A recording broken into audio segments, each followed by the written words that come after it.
here we're doing a Baddha Konasana that was activating the core.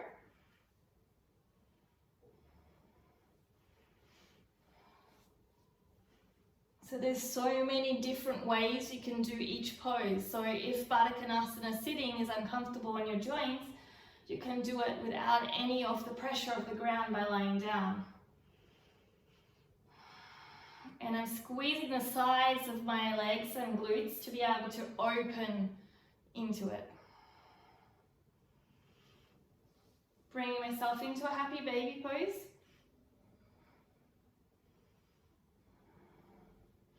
Opening my hip flexors here. So working here on crow.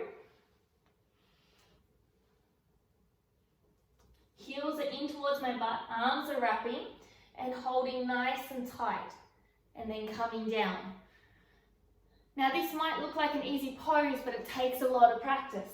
So don't be disheartened if you're falling. It probably took me a year or two to get. So coming to downward dog. Opening up the shoulders.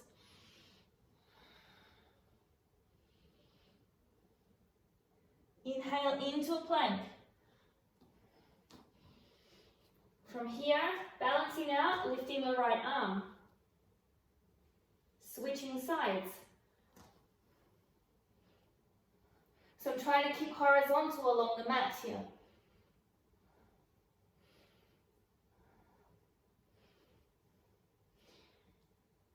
Inhale into downward dog, lifting left leg up. Bending the knee, lowering the knee into the chest, out and up. Stepping forward.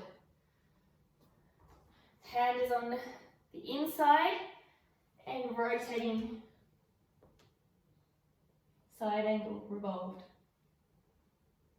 Opening the shoulder. Bringing the left arm down, and this is set one. If you want to advance it, you can bring your elbow rotating and holding here in that prayer. Bringing your arms down,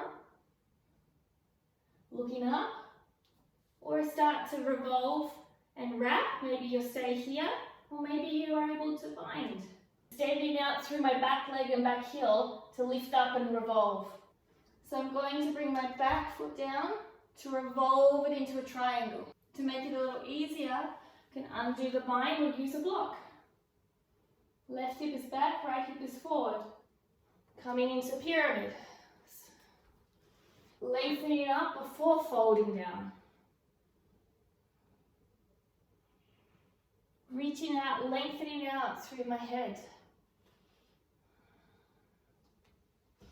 Start to extend the pyramid slightly.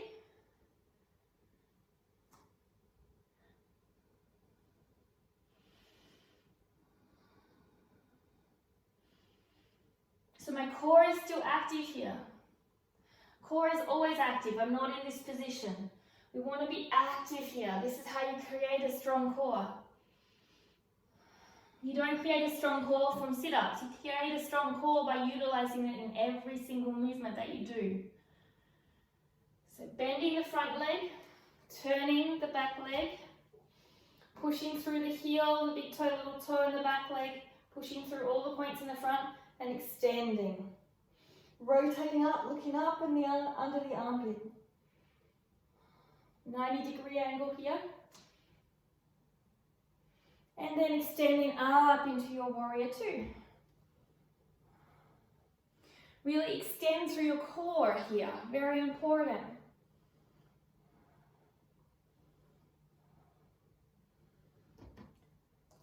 Slowly sinking onto your left heel into a crouching tiger. Lifting the heel up. So remember, this is all about the hips. You can take each point as you want and do what you can do here. If you're looking for yoga practice today, I hope you're joining. Here's a habit that can allow you to change. Swapping sides. Staying tall as possible here. So this is all a warm-up. Start to extend into your full splits.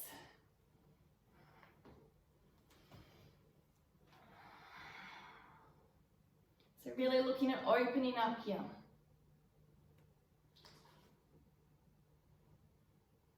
The arms are there for stability. You could use blocks and be up here. This is your practice.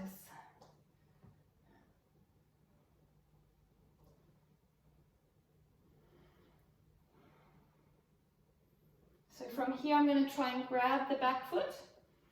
Okay, so find comfort. And then extend and breathe.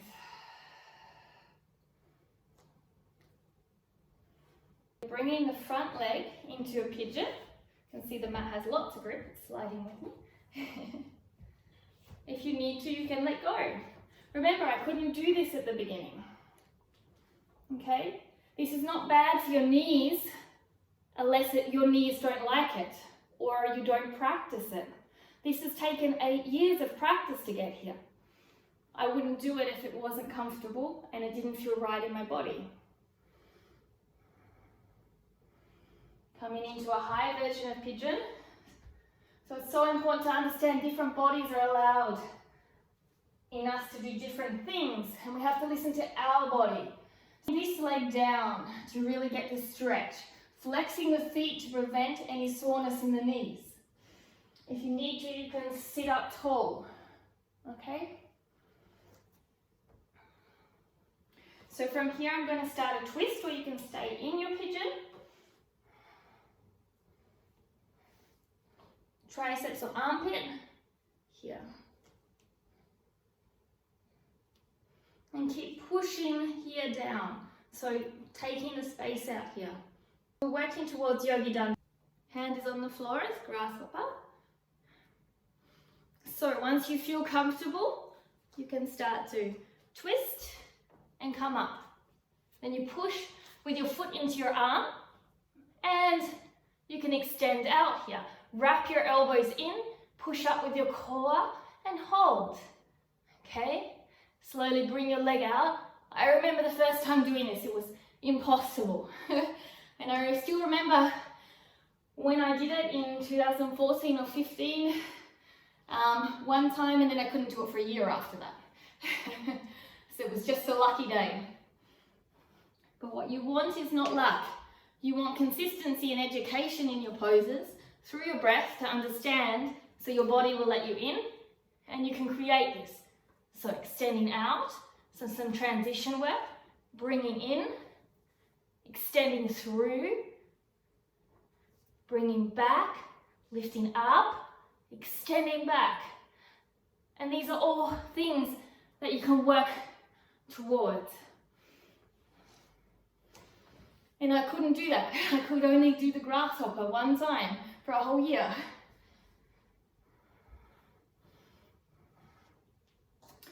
So if you need to at any point, you just take a breath, you reset. That's the great thing about online stuff. And then we do it on the other side. But always connect to your breath for the communication. Coming into plank. Turning to a side plank. Bring your feet on top of each other if you can. So you can see that I have to activate the core to create these movements. They're not actually about flexibility. I could never lift up in an arm balance, so that's why I'm doing core work here.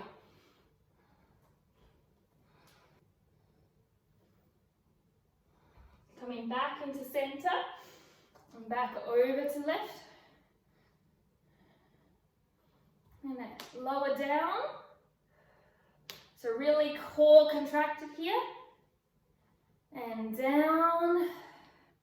So who would have known that a foot hip pose like Yogi Dan would require so much core? Requires a lot of core. And coming back into plank and downward dog. So this time the right leg comes up, bending. Right knee comes in, out and up. So each side feels different. There's always one side that's more flexible or more strong.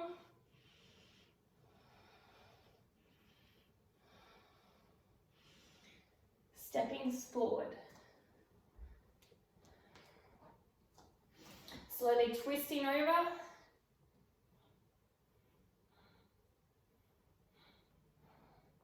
So this is when we rotate into the revolve triangle. Okay, so I'm going to straighten the front leg and start to twist.